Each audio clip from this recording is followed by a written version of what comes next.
Have you ever pondered how a group of nomads from the steppe of Central Asia could rise to control the largest contiguous empire in history? And how does the Mongol Empire, a civilization that thrived centuries ago, continue to shape the world we live in today? Our journey begins in the late 12th century, in the heartland of Central Asia.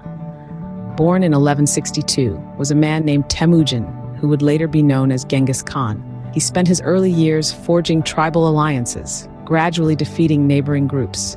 His strategy was as simple as it was effective: divide and conquer. He formed key friendships and even married his eldest son to the daughter of a neighboring king or khan, further cementing the alliances. By 1210, Genghis Khan had his sights set on more distant lands. His troops marched east, where they clashed with the formidable Jin Empire.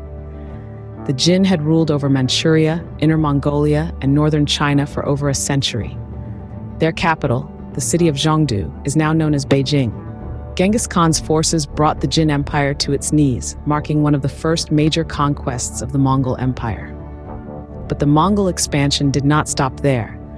The period of relative peace and stability that followed, known as the Pax Mongolica, allowed the Mongols to further extend their influence. Their reach extended to the west, where Batu and the Golden Horde dominated the Russian steppe. Meanwhile, in the heartlands of the Islamic world, Hulegu, another of Genghis Khan's grandsons, was making his mark.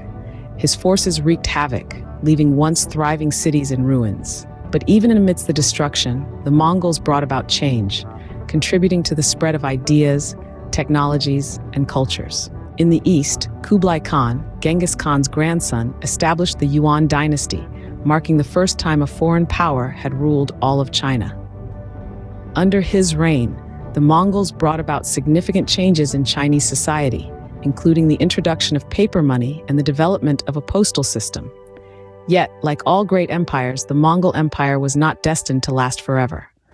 The seeds of rebellion were quietly sown by the White Lotus Society, who sought to end the foreign rule of the Yuan dynasty.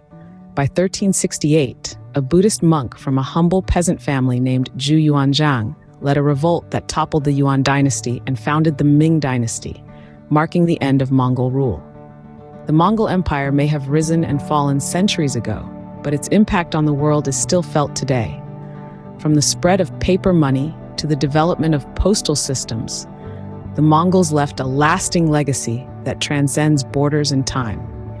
Their influence can be seen in the cultural, technological, and economic exchanges that continue to shape our modern world. The story of the Mongols serves as a reminder that even the most unlikely of civilizations can leave a lasting mark on history.